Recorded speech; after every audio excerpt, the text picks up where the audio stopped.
Nama saya Muhadi, saya adalah mahasiswa PPG dalam jabatan Bat 1 2025 di LPTK Universitas Islam Negeri Kiai Haji Ahmad Siddiq Jember.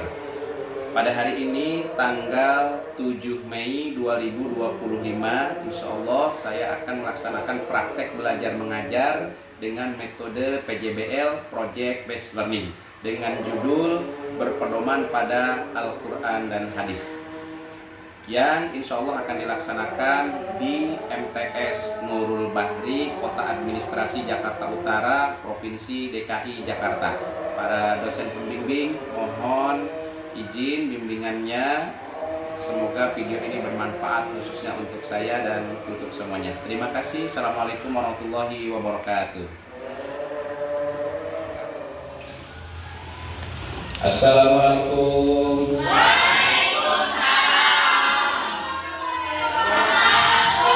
Bagaimana kabarnya pada pagi hari ini? Sebelum kita mulai pembelajaran di pagi hari ini, terlebih dahulu mari sama-sama kita akan berdoa kepada Allah Subhanahu wa taala agar pembelajaran hari ini mendapatkan berkah serta ilmu yang bermanfaat barokah untuk kita semua. Amin. Untuk itu silakan kepada ketua kelas untuk memimpin doa pada pagi hari ini. Berdoa.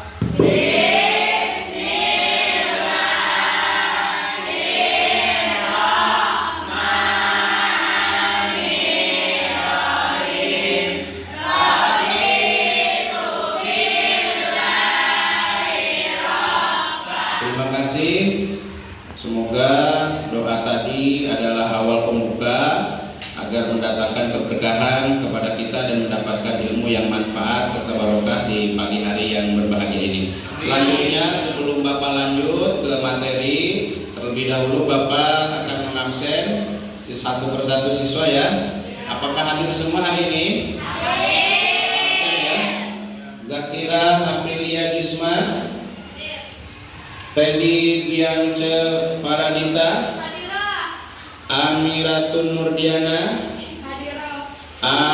Rahmayanti, Resti Mailani, Malik Ibrahim, Raffi, Zaki Akbar. Kita lanjut ke materi. Terlebih dahulu kita sama-sama membangkitkan semangat agar pelajaran kita, otak kita fresh semuanya ya. Siap? Siap? Siap semuanya? Siap. Apa lagu potong bebek angsa? Apa? Kita nyanyi sama-sama sambil tepuk tangan. Semangat? Semangat. 1, 2, 3. Potong bebek angsa, angsa itu hari.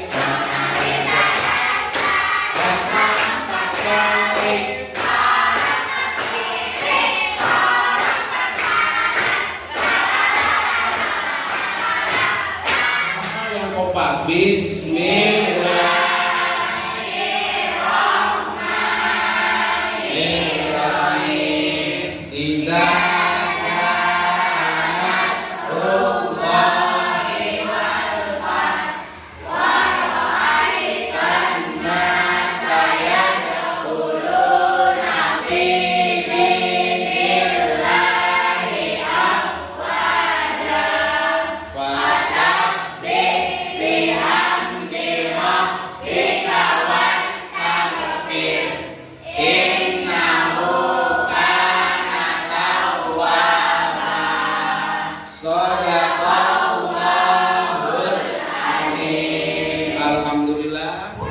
Semangat.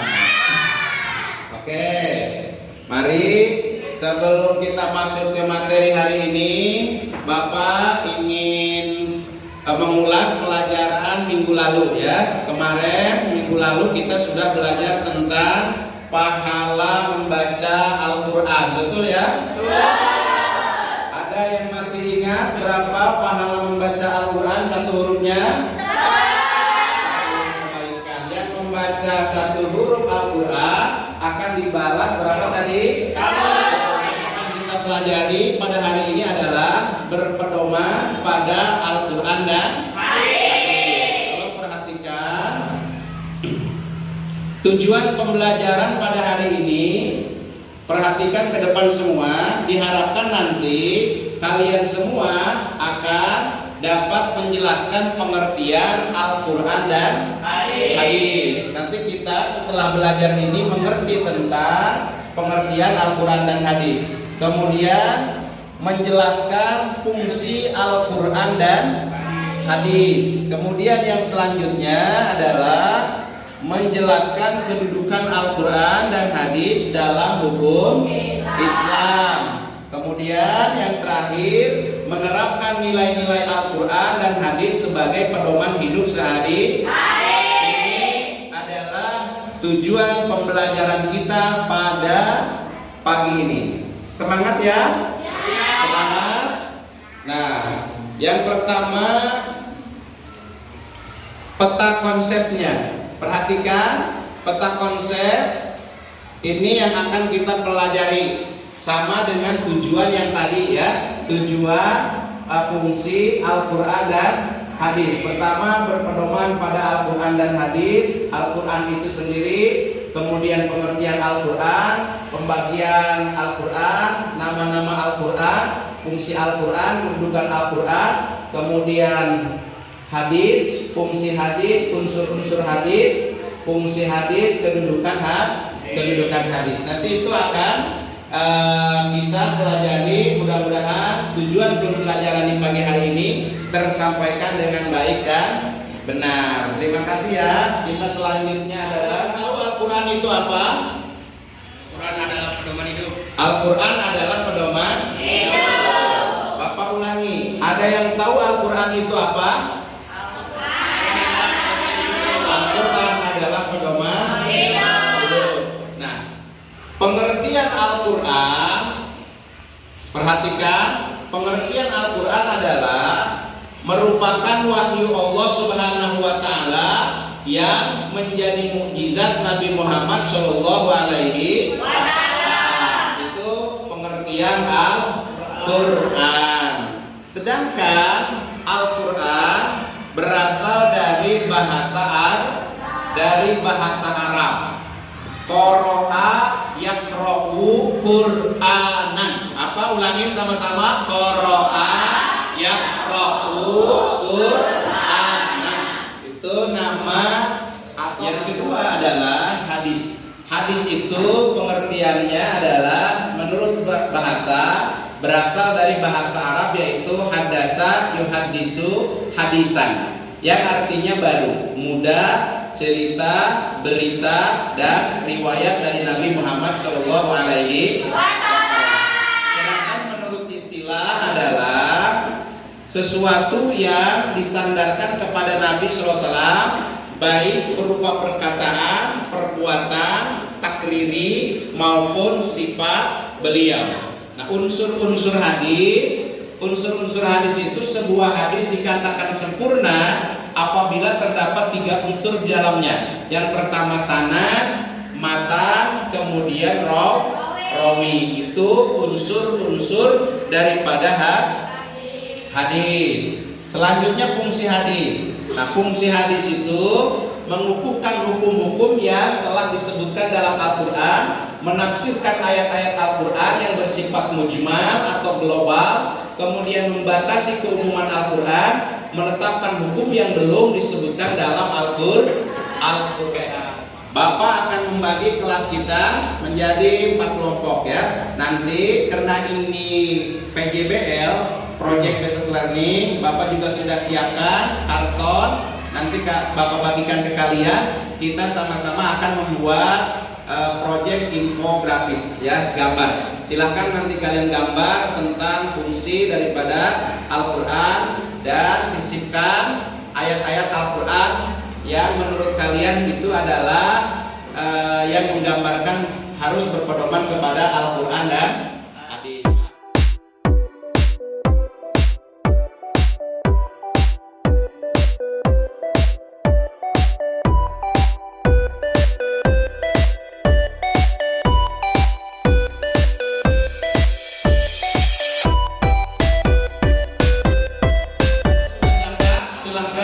Kalian tulis proyek pada hari ini berupa desain grafis tentang daripada Al-Quran atau berpedoman kepada Al-Quran dan hadis. Silahkan ditulis ya. Nanti Bapak ikut serta akan mengawal diskusi ini, membuat proyek ini supaya berjalan baik dan lancar. Silahkan.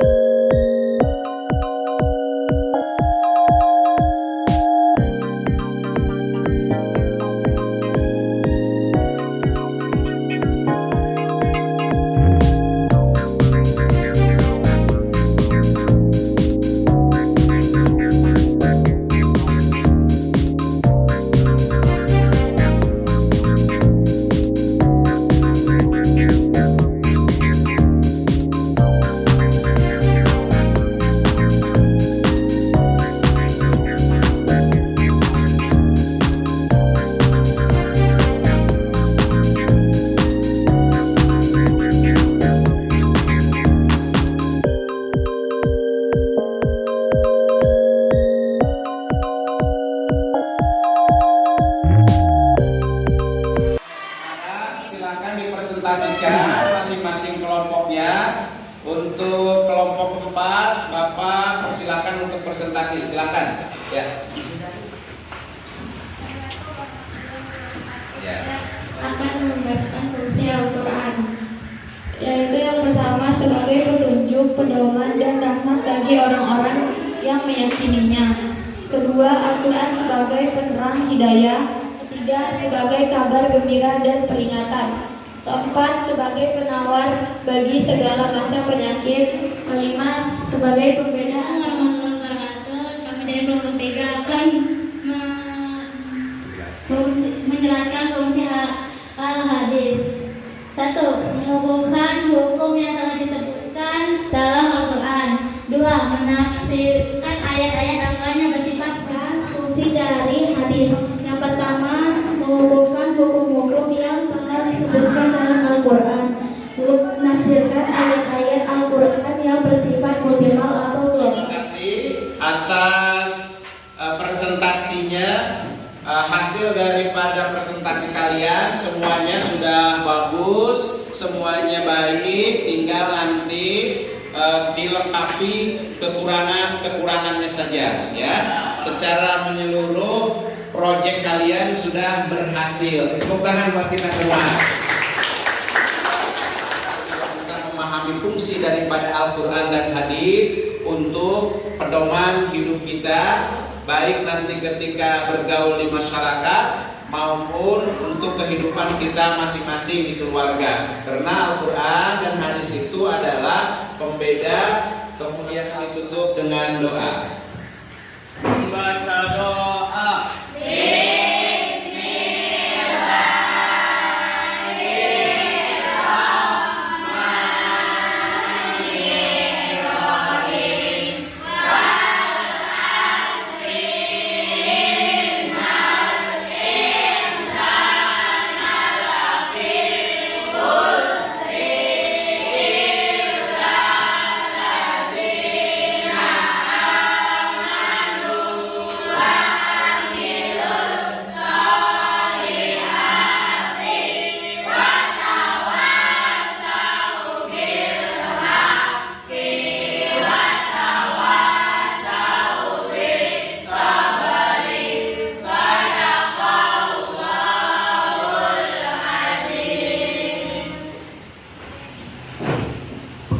Terima kasih.